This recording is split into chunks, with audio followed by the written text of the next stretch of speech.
Sir हम आज आपके पास इसलिए आए हैं कि जिस तरह से मुमरा के अंदर बड़े बड़े दावे किए गए ट्रैफिक को लेकर के, तो मुमरा की ट्रैफिक जो है वो रमज़ान के महीने में बहुत ज़्यादा हल कर दी जाएगी। सर क्या लगता है आपको, जब महानगर पालिका और ट्रैफिक डिपार्टमेंट की जो मीटिंग हुई थी, उस मीटिंग में आप भी रहे होंगे? सबसे पहले मैं आपके तीनों चैनल के सब्सक्राइबरों को रमज़ान की बहुत बहुत मुबारकबाद पेश करता हूँ और आप लोगों को भी मुबारकबाद पेश करता हूँ। इसके बाद आपका सवाल है कि ट्रैफिक के ताल्लुक से कोई मीटिंग हुई थी। मेरी जानकारी में ऐसी कोई मीटिंग मेरे नज़र में तो नहीं आई है, ना मुझे बुलाया गया है। मुझे क्या, शायद बहुत सारी पार्टी के लोगों को नहीं बुलाया गया है। तो ये किस तरह की मीटिंग हुई थी जिसमें सर्वपक्षीय होना चाहिए? ट्रैफिक समस्या जो है वो तमाम आवाम की और जनता की समस्या है, इसमें तमाम पार्टी के लोगों को शामिल किया जाता है। अक्सर मैंने जितने साल अभी अटेंड किया है, हर साल मीटिंग मैंने अटेंड किया। पिछली बार भी प्रभाग समिति में एक मीटिंग हुई थी। हमारे सीनियर साहब थे उस टाइम पे कोलाटकर साहब ने वो मीटिंग ट्रैफिक के ताल्लुक से रखा था और उसमें उस वक्त के सीनियर ट्रैफिक के थे, मेरे ख्याल से पाटिल साहब थे, दिलीप पाटिल साहब, वो भी मौजूद थे और प्रभाग समिति के सहायक आयुक्त भी वहाँ मौजूद थे। तमाम लोग मौजूद थे। ट्रैफिक की समस्या पर चर्चा हुई थी रमज़ान के पहले।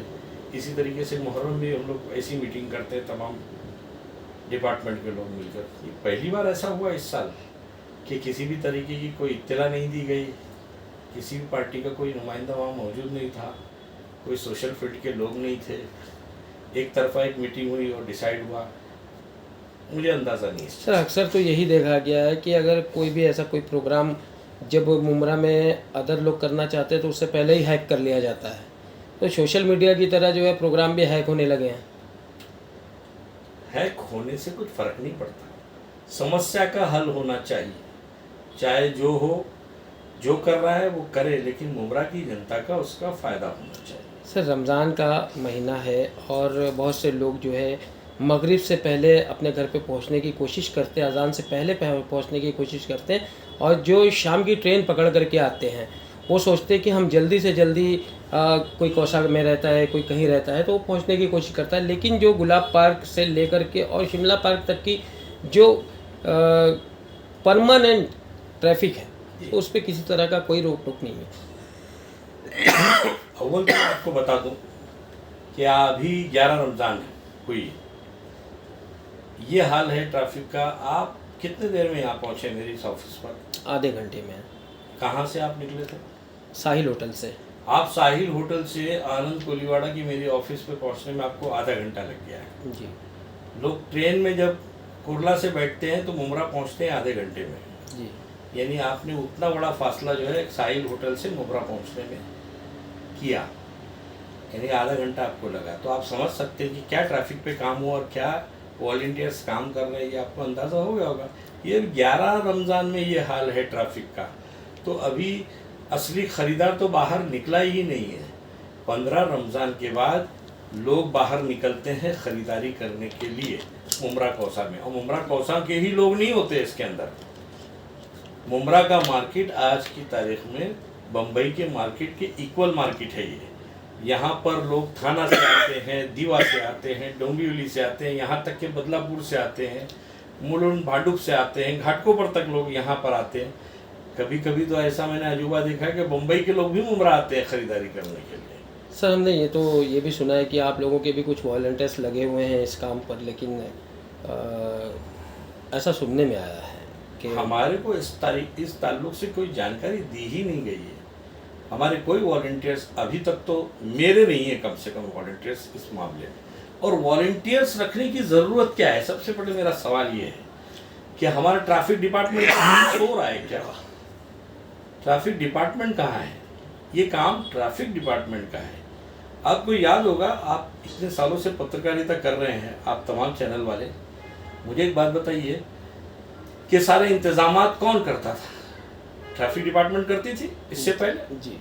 और उसके साथ साथ बेचारे, जबकि सिटी पुलिस की जिम्मेदारी नहीं थी।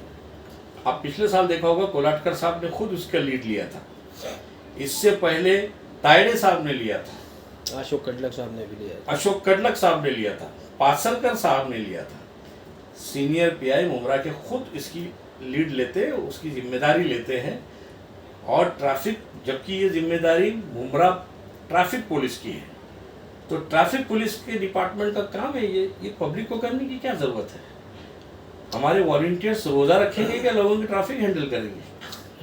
सर कहीं आपको ऐसा नहीं लगता है कि जब तक मुमरा के अंदर टोविंग वैन चल रही थी तो ट्रैफिक के ऊपर बहुत ज़्यादा नियंत्रण था, लेकिन जब से टोविंग वैन को बंद कर दिया गया तब से कुछ ज़्यादा ही जो है होने लगे। और अभी बीच में ही बता दूं आपको कि जैमर का काम शुरू किया गया, जो लोग बीच रोड पे गाड़ियां लगा करके गायब हो जा रहे हैं, और जो ट्रैफिक डिपार्टमेंट के लोग उनके जो वार्डन हैं वो निकलते हैं, और अगर जैमर लगाते हैं तो उसमें कुछ लोग हैं जो उन जैमर लगाने वाले जो वार्डन हैं उनसे मारामारी करते हैं, मारपीट करते हैं।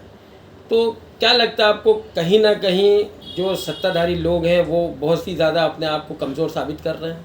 देखिए, सबसे पहले तो मैं आपको बता रहा हूँ कि टोइंग बंद क्यों किया गया।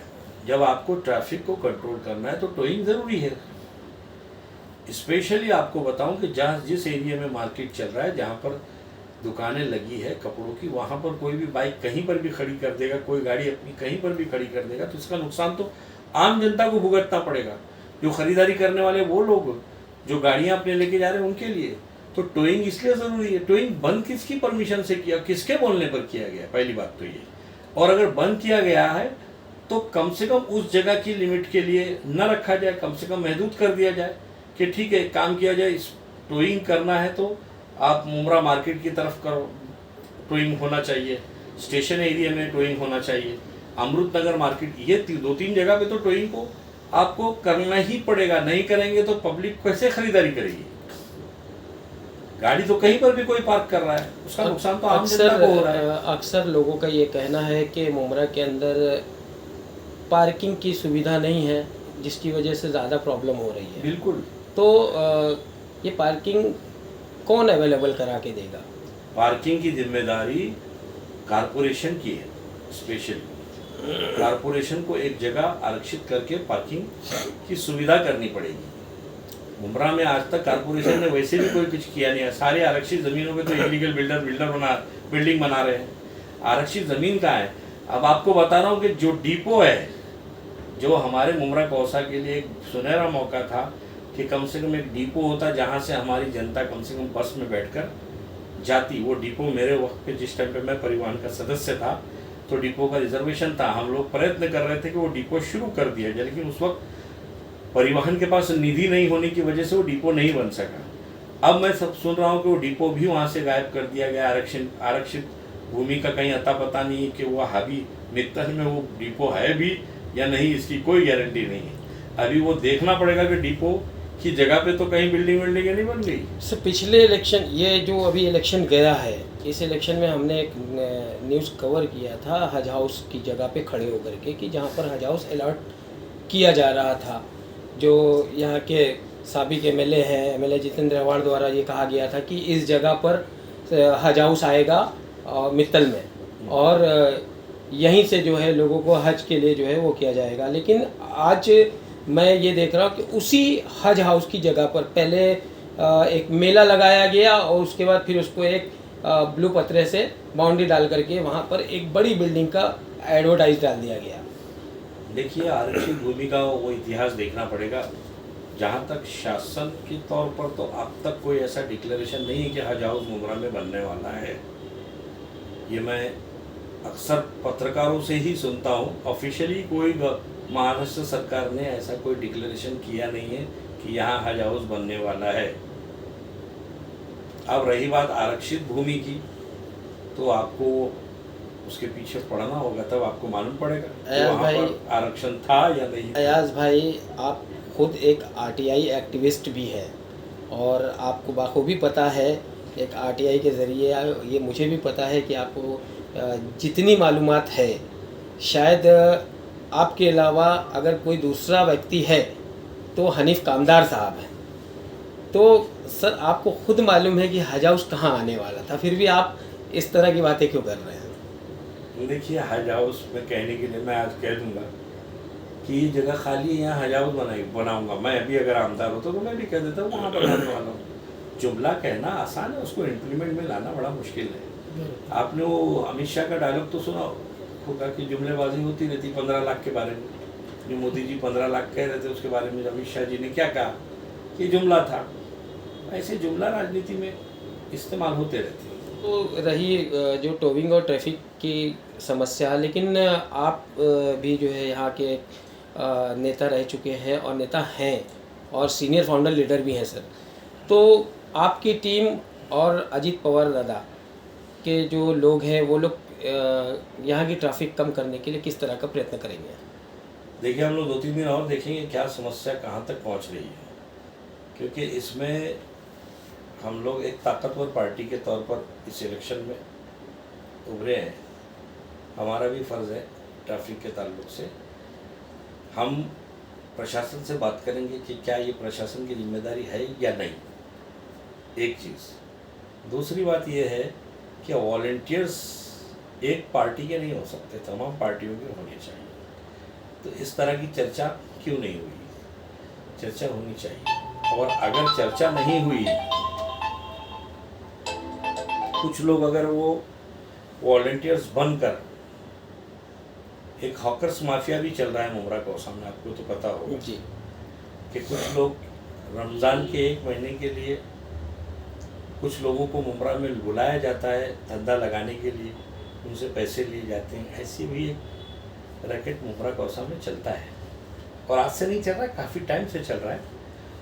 तो ऐसा ना हो कि ये वॉलंटियर्स उनकी मदद करने के लिए फील्ड में लाए गए हों। इस तरह की चीज़ें नहीं होनी चाहिए। हमको जनता की समस्याओं को देखना है, जनता को तकलीफ़ ना हो ऐसा रास्ता निकालना है। वॉलंटियर्स की जिम्मेदारी नहीं है इसके अंदर, इसमें है पुलिस प्रशासन की जिम्मेदारी, ट्रैफिक पुलिस की जिम्मेदारी है कि ट्रैफिक को किस तरीके से कंट्रोल करे, कितनी हॉकर्स की लाइन होनी चाहिए, कितनी नहीं होनी चाहिए, पुलिस डिपार्टमेंट तय करेगी। हम और आप तय करने वाले हैं कौन?